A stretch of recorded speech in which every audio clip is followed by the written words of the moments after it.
자, 한번 따라해 보시겠습니다. 이런 교회, 저런 교회, 우리 교회. 시작. 예, 그런 제목으로 벌써 소아시아 7교회 가운데 오늘로서 4번째니까 반이 이제 넘어가는 겁니다. 시간이 참 빨리 가는데요. 요한계시록에 나오는 7교회 가운데 오늘은 4번째 시간을 갖습니다. 간단하게 지금까지 탐방했던 교회들에 대하여 잠깐 복습해 보겠습니다. 에베소 교회, 첫 번째로 등장하는 에베소 교회는 이단 사이비에 대하여 단호하게 대처했지만 그렇게 하는 과정에서 그만 사랑이 식어져 버린 교회였습니다. 서머나 교회는 극심한 환난과 핍박 가운데서도 끝까지 믿음을 지킴으로 예수님께 칭찬만 받은 교회였습니다. 세 번째 등장하는 버가모 교회는 사랑하는 교회였고요, 환난과 핍박에 잘 견디는 교회이기는 했지만 니골라당의 교훈과 발람의 교훈과 같은 구원파적 복음을 허용함으로 말미암아 그만 우상의 제물과 음행에 빠지고 말았다고 지난 시간에 말씀을 드렸습니다. 지난주 온라인으로 음성이 안 나오는 바람에 현장에 나오신 분들만 설교를 들으셨고 또 녹음도 이제 안 되었는데 제가 올려드린 그 설교 원고 잘 보신 줄로 압니다. 오늘 등장하는 두아디라라는 지역에 관하여 말씀을 드리겠습니다. 두아디라는 소아시아 7교회 가운데 7교회에 등장하는 모든 지역 가운데 가장 작고 이름 없는 도시입니다. 어떤 도시라고요? 네, 이 부분이 중요해요. 가장 보잘것없고 가장 유명하지 않고 가장 작은 도시입니다. 그런데요, 분량면에서는 오히려 몇 절에 해당됩니까? 18절부터 29절까지 분량이 제일 많아요. 예수님께서 가장 많은 관심을 가지고 계시고 가장 많은 말씀을 주고 계십니다. 어느 교회가? 두아디라 교회예요. 여러분, 여기서 무엇을 알 수 있습니까? 이름 없는 작고 보잘것없어 보이는 아주 작은 마을에 위치한 작은 교회, 개척교회, 상가교회, 시골교회라고 하더라도 우리 예수님은 변함없이 차별 없이 깊은 관심을 가지고 계신다는 거예요.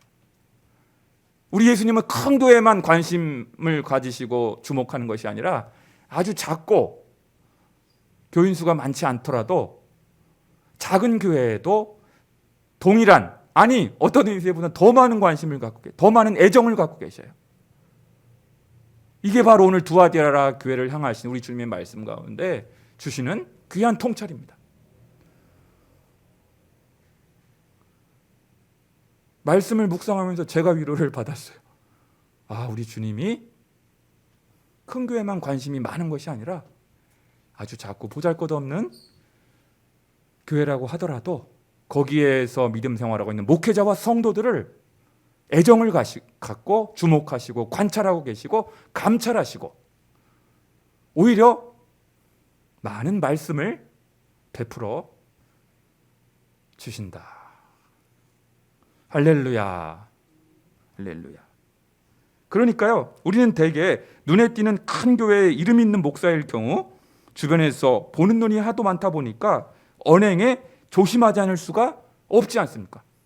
그렇죠. 큰 교회 목사님들은 이름도 알려졌고 보는 눈이 여기저기 너무 많다 보니까 언행에 조심하지 않을 수가 없어요. 금방 뭐 하나 잘못하면 비난받을 수 있는 위치에 있습니다. 그러나 작고 이름 없는 교회에 무명의 목사로 지내는 동안에도 똑같이 언행에 조심하고 행실에 유의해야 한다는 것을 알 수가 있습니다.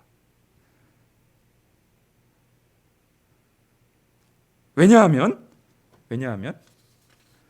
사람 눈에는 잘 띄지 않고 사람들의 관심에는 멀어져 있는지 몰라도 우리 예수님은 차별 없이 큰 교회, 작은 교회 가리지 않으시고 도시교회, 시골교회 가리지 않으시고 깊은 관심과 애정을 가지고 주목하고 계시기 때문입니다.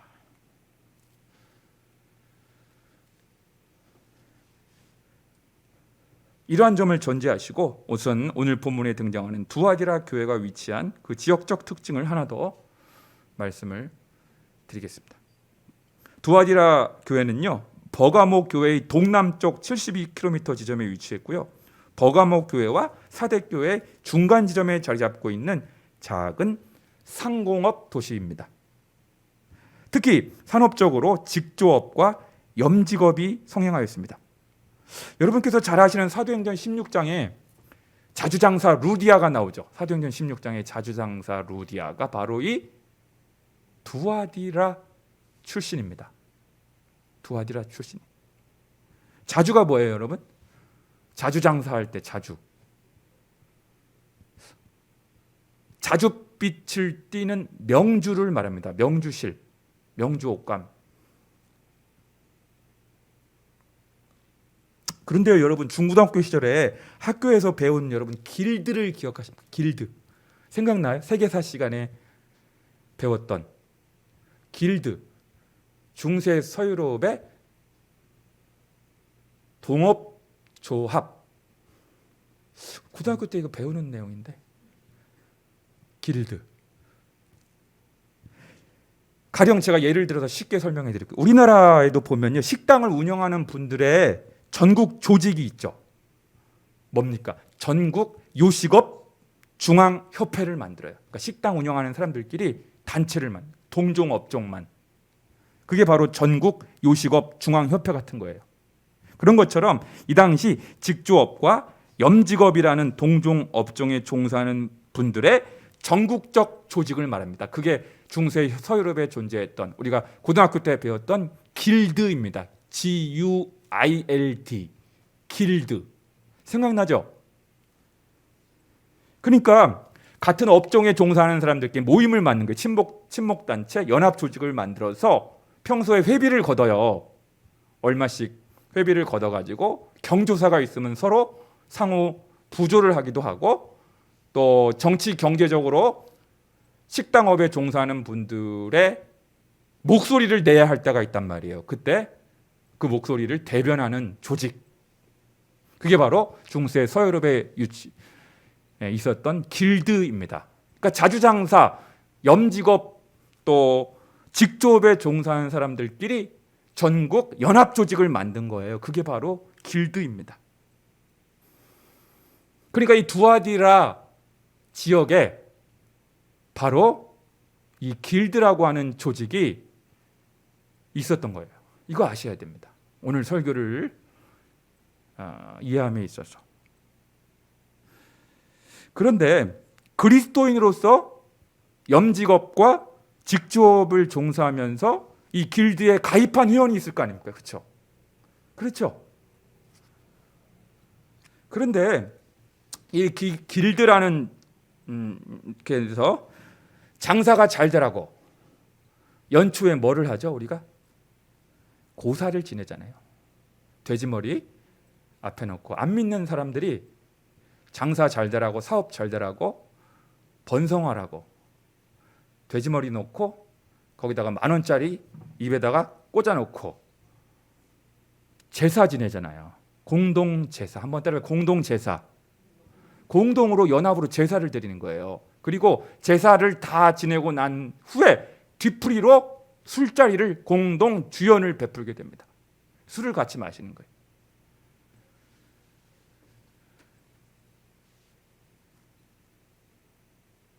이때 그리스도인으로서 돼지머리 앞에서 고사 지낼 때 절할 수 있겠습니까? 염직업과 직조업에 종사하는 길드에 가입한 회원들 가운데서도 그리스도인들이 있었어요. 그런데 고사 지낼 때 같이 엎드려서 절을 해야 되는지, 그리고 제사를 다 드린 후에 뒤풀이로 술자리 주연을 베풀 때 그리스도인이 거기에 참석을 해야 되는지 갈등이 온단 말이죠. 거기에 안 가자니 조직에서 왕따가 될 수 있고요. 사회적으로 고립될 수가 있습니다. 불이익이 발생해요. 그렇다고 하자니 신앙 양심상 우상 제사 앞에서 절한다는 것이 좀 거리끼고, 뒤풀이로 술자리에서 주연을 베푸는 자리에 참석하기가 좀 거시기한 거예요. 거리낌이 있는 거예요. 여러분, 이때 우리가 어떻게 행동해야 됩니까? 그리스도인으로서 가야 돼요, 말아야 돼요? 해야 돼요, 하지 말아야 돼요?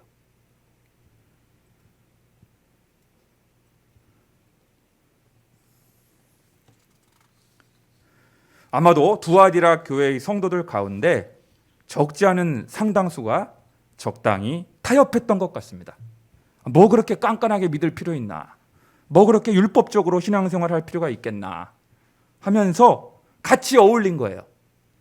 고사 지낼 때 돼지머리 앞에서 같이 절하고 장사 잘 되라고.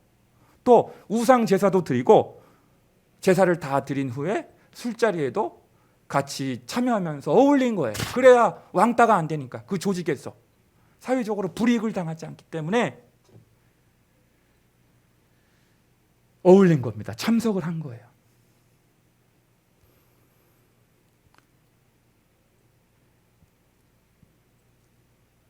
여러분, 이런 걸 뭐라고 해요?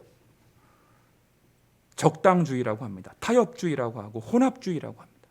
적당주의, 타협주의, 혼합주의적 신앙 행위가 두아디라 교인들 가운데에서 있었던 것입니다. 그러니까 믿는 사람들하고, 야, 우리 사장님도 안수 집사야, 다 거기 가 하면서 괜찮아 같이 술 마시고 같이 제사 지내고 고사 지내고. 그러니까 예수 믿는 사람들하고 안 믿는 사람들하고 별반 차이점이 없는 거예요. 왜 이렇게까지 혼합주의적인 신앙생활이 두아디라 교회 성도들에게 유입이 되었던 걸까요? 그것은 바로 본문 24절 때문입니다.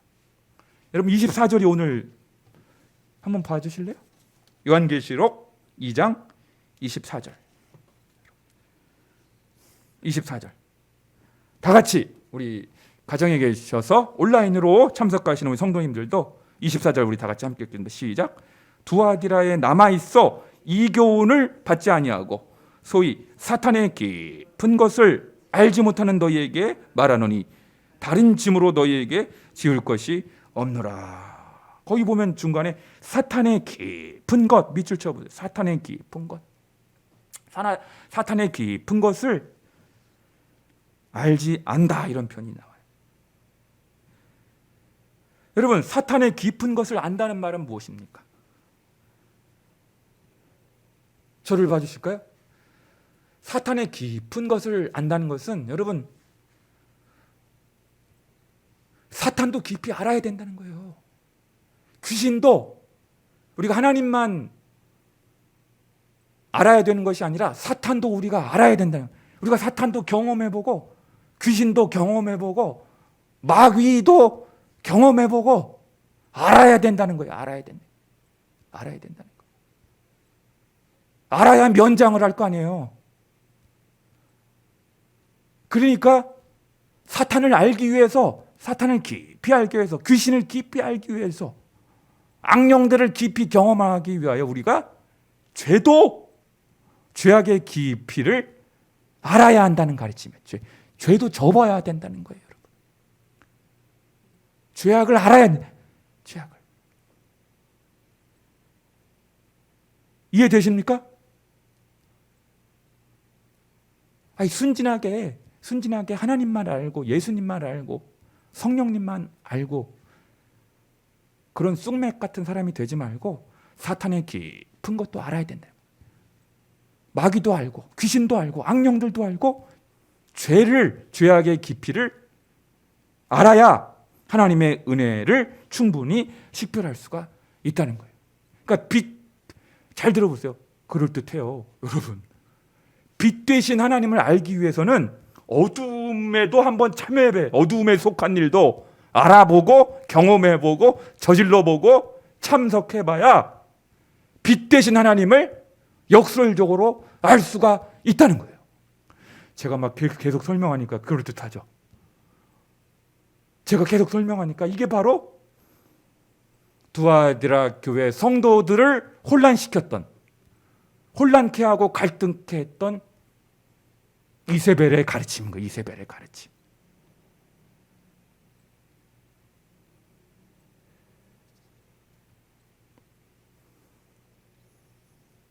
그러니까 우리 주변에도 그런 말을 하는 사람 여러분 있을 거예요. 여러분 주변에, 여러분 지인들 중에서 불신자들의 세계를 이해하기 위해서는, 그들에게 전도하기 위해서는 술, 담배도 경험해 보아야 한다고, 우상 제사도 한두 번 참석해 보아야 한다고, 심지어 창녀촌에도 한번 가봐야 된다고 말하는 사람이 있단 말이에요.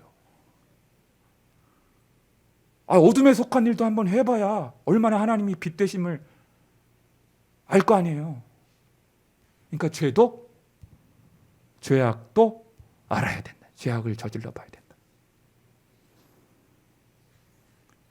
그러니까 사람은 무슨 죄든지 다 경험해 보아야 한다는 가르침입니다.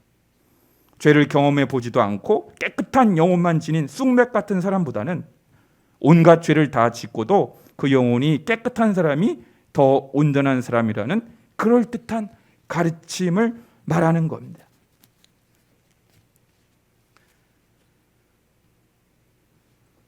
아주 교묘한 가르침이죠. 육체적인 쾌락에 철저하게 몸을 맡기면서도 그 영혼은 쾌락에 물들지 않는 사람이 바로 사탄의 깊은 것을 아는 사람이라는 거예요. 그러니까 영혼만 깨끗하고 영혼만 고상하고 그러면 되지, 육체는 상관없다는 거예요. 상관없다. 이게 바로 사탄의 깊은 것을 아는 사람이에요. 이세벨의 가르침인 거예요. 그러니까 결국 영적으로 고상하기만 하면, 신비적으로 고양되기만 하면, 육체적으로 쾌락을 즐기면서 좀 자유롭게 산다고 해서 별로 문제될 것이 없다는 영지주의적인 가르침을 말합니다. 영지주의적인 가르침. 바로 이것이 본문 20절에 나오는 이세벨의 가르침입니다. 20절 함께 읽어볼까요? 시작. 그러나 내게 책망할 일이 있노라. 자칭 선지자라는 여자 이세벨을 내가 용납함이니 그가 내 종들을 가르쳐 꿰어 행음하게 하고 우상의 제물을 먹게 하는다다. 거기 밑줄 쳐보세요. 그가 내 종들을 가르쳤다. 이런 논리로 가르친 거예요. 여자가 아마 여자 목사인 것 같아요. 여자 목사, 여자 선지자인데 구약 성경에 나오는 이세벨을 연상케 하는 여자 목사예요. 여자 선지자란 말이에요. 여선지자. 그런데 이 이세벨이 연상되는 이 여자 선지자가 내 종들에게, 목회자들에게, 목사들에게 어떤 가르침을 베풀었냐면 제가 방금 말씀드린 영지주의적인 가르침을. 어둠도 경험해 봐야 된다. 죄도 저질러 보아야 된다. 사탄도 경험해 봐야 된다. 그러니까 제가 아까 말씀드린 대로 길드라고 하는 중세 서유럽의 동업조합에 속한 그리스도인들도 별반 다를 것 없이 안 믿는 사람과 똑같이 우상 제사 앞에서 고사 지내면서 돼지머리 앞에서 절하고요. 또 제사를 다 지낸 후에 뒤풀이로 술자리가 마련되면 거기에 거리낌 없이 다 참석한 거예요. 왜냐? 알아봐야 돼. 나도 한번 가봐야 되는, 그런데 경험해봐야 되는 거예요. 순진하게 교회, 집, 직장. 여러분, 순진하게 교회, 집, 직장만 왔다 갔다 하면 세상을 모른다는 거예요. 그래서 그런데도 한번 가봐야 된다는 거예요. 해봐야 된다는 거예요. 먹지 말아야 할 음식을 한번 먹어봐야 된다는 거예요. 그런데 그런 이세벨의 여선지자의 가르침을 목사들이 들은, 목회자가, 여기 내 종들은 목회자를 말해요. 여러분, 내 종들을 가르쳐. 그 목회자가 이런 가르침에 영향을 받은 거예요. 목회자가요. 아니, 성도들이 이런 가르침을 수용해 버려도 크게 문제가 되는데 내 종들이 목회자가 이세벨 여선지자의 영향을 받아서 그런 가르침을 강단에서 설교로 막 선포하고요. 성도들에게 성경 공부한답시고 그런 걸 막 가르치는 거예요. 목회자가. 그럼 그런 설교를 하고 그런 가르침을 베푸는 교회에 성도들은 어떻게 되겠냐? 아무리 교회 안에서 사랑이 중요하고 관용이 중요하고 포용이 중요하다지만 그런 이단 사이비적인 영지주의적인 가르침에 목회자들이 물들게 되면 도덕적으로, 윤리적으로, 성적으로 얼마나 문란해지겠습니까? 교회가.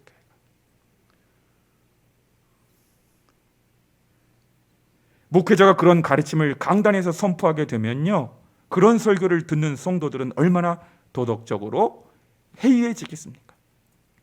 불을 보듯 뻔한 것입니다. 그러니까 제가 지난 시간에 배웠던 버가모 교회의 이단 사이비적인 가르침은 바로 구원파적 복음이라고 제가 말씀드렸잖아요. 그것보다 더 심각한 가르침인 거예요.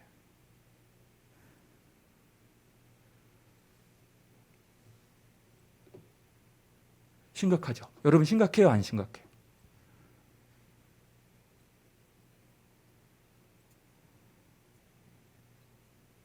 여러분 성경이 육체적인 쾌락, 방종, 일탈을 뭐라고 말씀하시는지, 세상과 적당히 타협하는 그런 혼합주의 형태의 신앙을 뭐라고 말씀하시는지를 잘 깨달아야 됩니다. 여러분 사실 4세기 교회사 가운데 등장하는 교부 어거스틴이 마니교 이단에 빠졌던 거 잘 아시죠? 마니교가 전형적인 영지주의 가르침이에요. 영만 깨끗하고 영만 성결하면 육은 어떻게 지내든지 상관없다고 가르치는 게 마니교 이단이고 영지주의 가르침이에요. 그런 가르침의 영향을 누가 받았냐면 어거스틴이 영향을 받으니까 고등학생 때 젊은 여자와 동거하게 되었고요. 그 다음에 사생아를 낳았잖아요. 어머니 모니카가 그 아들을 위해서 얼마나 눈물로 기도를 해서 그나마 돌아온 거지. 10대 때 여자를 안 거예요. 10대 때. 청소년 시절에 여자를 알아서 동거 생활하고 사생아를 낳고. 왜 그렇게 타락하게 됐냐면 아까 제가 말씀드린 그런 가르침의 영향을 받은 거예요. 그러니까 목사가 성도들에게 뭘 가르치냐가 얼마나 중요한지 몰라요. 그리고 목회자가 누구의 영향을 받아서, 김광배 목사가 도대체 누구의 영향을 받아서 설교를 하는가, 이게 얼마나 중요한지 몰라요. 그래서 여러분들이 저를 위해서 기도해 주셔야 되는 거예요. 제가 이상한 가르침, 어디서 이단 사이비적인 희한한 가르침에 영향을 받아가지고 여러분들 앞에서 막 가르치고 설교하면 어떻게 되겠어요?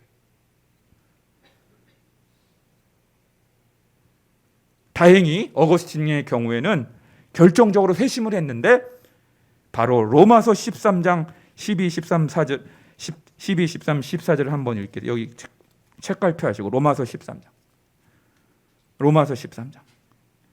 12, 13, 14절 257쪽 로마서 13장 12, 13, 14절. 범죄했던 어거스틴이, 타락했던 어거스틴이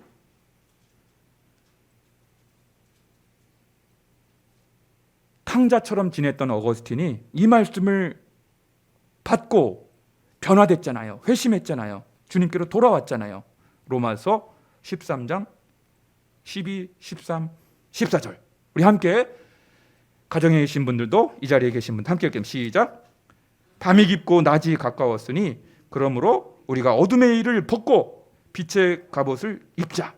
낮에와 같이 단정히 행하고 방탕하거나 술 취하지 말며 음란하거나 호색하지 말며 다투거나 시기하지 말고 오직 주 예수 그리스도로 옷 입고 정욕을 위하여 육신의 일을 도모하지 말라. 할렐루야. 타락했던, 범죄에 빠졌던 어거스틴이요, 레마와 같은 이 하나님의 음성, 이 말씀을 듣고 이 로마서 13장 12, 13, 14절 때문에 변화됐잖아요. 회심했잖아요. 돌아온 탕자가 됐잖아요. 주님께로 돌아와서 세례받고 거룩한 하나님의 사람으로 쓰임받은 거예요. 그러니까 어둠에, 거기 성경이 나오잖아요. 어둠의 일을 벗고라고, 벗어버려라. 어둠의 일을 경험해봐야 된다. 죄도 저질러보고 사탄도 경험해보고 마귀도 경험해보고. 이거는 성경적인 가르침이 절대로 아닌 것입니다, 여러분.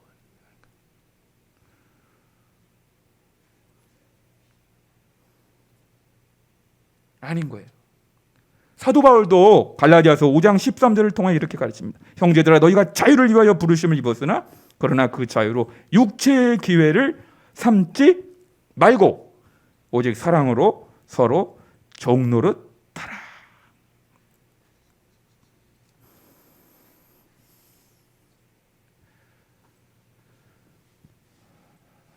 따라해 보실까요?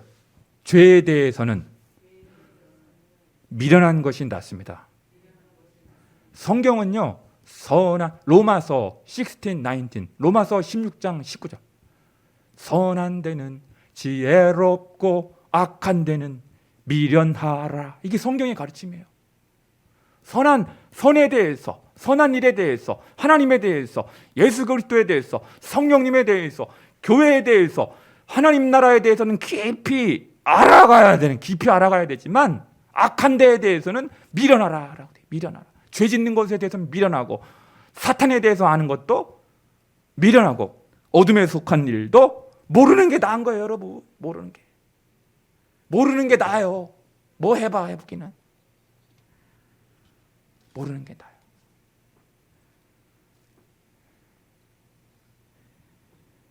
그 무서운 가르침이 두아디라 교회 성도들에게 있었던 거예요. 사랑하는 열린광성의 성도 여러분, 그동안 우리 한국 개신교회는 믿음으로 말미암아 구원받는다는 소위 이신칭의 복음을 많이 강조하다 보니까 행함과 행실에 대해서는 상대적으로 좀 관용적인 모습을 보이는 경향이 있어 왔습니다.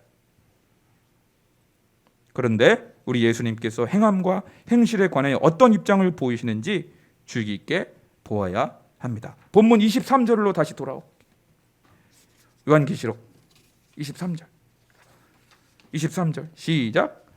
또 내가 사망으로 그의 자녀를 죽이리니 모든 교회가 나는 사람의 뜻과 마음을 살피는 자인 줄 알리라.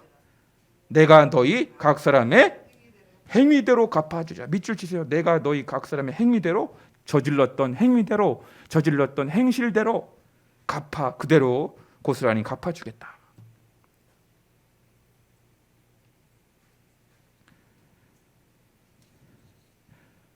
그 믿음만 중요한 게 아니에요. 사랑하는 형제자매 여러분, 우리 하나님은, 우리 예수님은 우리의 행실과 행위를 주의 깊게 관찰하신다는 것을 잊어서는 안 됩니다. 우리가 이 지상에서 사는 동안 어떤 행실과 행위를 남겼는지 장차 심판대 앞에서 결산해야 하기 때문입니다. 그래서 요한계시록 전체는 바로 행위 심판 사상이 잘 나타나 있어요. 행실을 조심해라. 행동을 조심해라. 언행을 조심해라. 아무데나 가면 안 된다. 아무나 만나면 안 된다. 아무거나 막 먹으면 안 된다. 사람도 가려가면서 만나고 먹는 것도 가려가면서 먹고 아무데나 막 덕벅덕벅 참석하면 안 된다 이거예요. 자유롭게 살고 싶다고 해서. 왜냐하면 행실이 중요하니까. 요한계시록 18장 6절의 말씀 한번 보세요. 뒤로 한참 넘어가지고 요한계시록 18장 6절 말씀 함께 읽겠습니다. 시작. 그가 준 대로 그에게 주고 그의 행위대로 갑절을 갚아주고 그가 섞은 잔에도 갑절이나 섞어 그에게 주리라. 거기 보면 그의 행위대로 갑절을 갚아주겠다. 또 20장을 넘겨보세요. 20장 요한계시록 20장 12절 시작.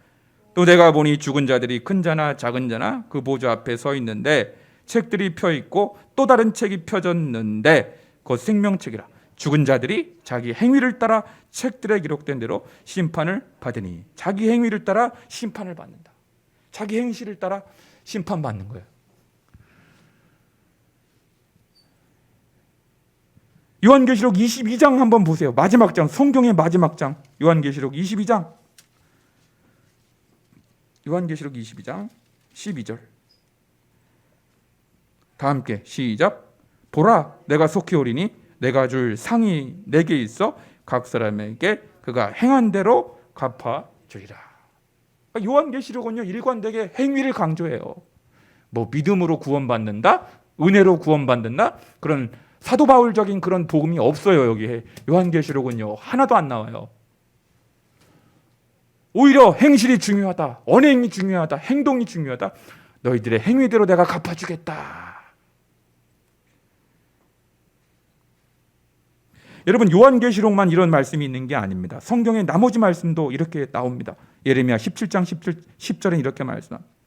나 여호와는 심장을 살피며 폐부를 시험하고 각각 그의 행위와 그의 행실대로 보응하나니 불의로 치부하는 자는 자구새가 낫지 아니한 알을 품음 같아서 그의 중년에 그것이 떠나겠고 마침내 어리석은 자가 되리라. 예수님께서는 마태복음 16장 27절을 통해 이렇게 가르칩니다. 인자가 아버지의 영광으로 그 천사들과 함께 오리니 그때 각 사람이 행한 대로 갚으리라. 예수님이 말씀하셨어요. 사도 바울도 로마서 2장 6절부터 10절을 통해 이렇게 가르칩니다. 하나님께서 각 사람에게 그 행한 대로 보응하시되 참고 선을 행하여 영광과 존귀와 썩지 아니함을 구하는 자에게는 영생으로 하시고 오직 당을 지어 진리를 따르지 아니하고 불의를 따르는 자에게는 진노와 분노로 하시리라. 악을 행하는 각 사람의 영에는 환난과 곤고가 있으리니 먼저는 유대인에게요 그리고 헬라인에게며 선을 행하는 각 사람에게는 영광과 존귀와 평강이 있으리니 먼저는 유대인에게요 그리고 헬라인에게라.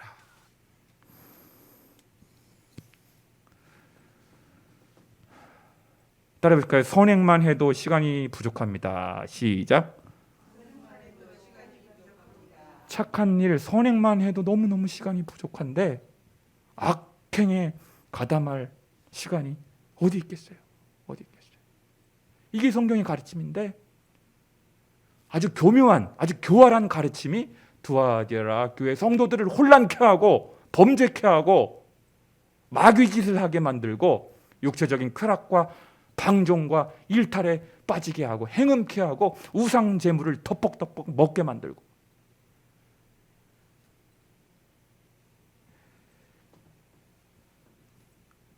여러분, 오늘 로마서 16장 19절 로맨 16, 19 says 선한 데는 지혜롭고 악한 데는 미련하라.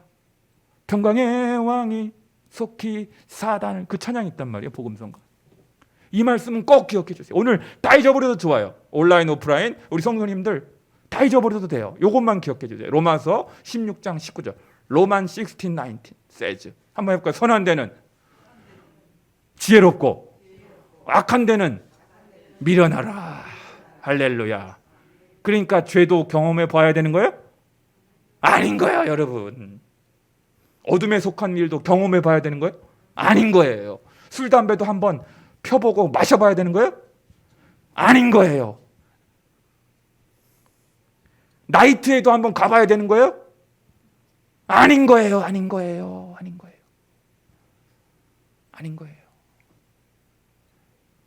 그러니까 여러분들처럼 집, 회사, 교회 요 세 군데만 왔다 갔다 하는 삶이 순진해 보이고 나이브해 보이고 쑥맥 같아 보여도 하나님은 그러한 삶을 원하시는 거예요. 왜냐하면 죄악에 참여하는 것을 기뻐하지 아니하시고 어둠에 속한 일을 경험하는 것을 기뻐하지 아니하시고 행실대로 갚아주시기 때문에 그런 거예요.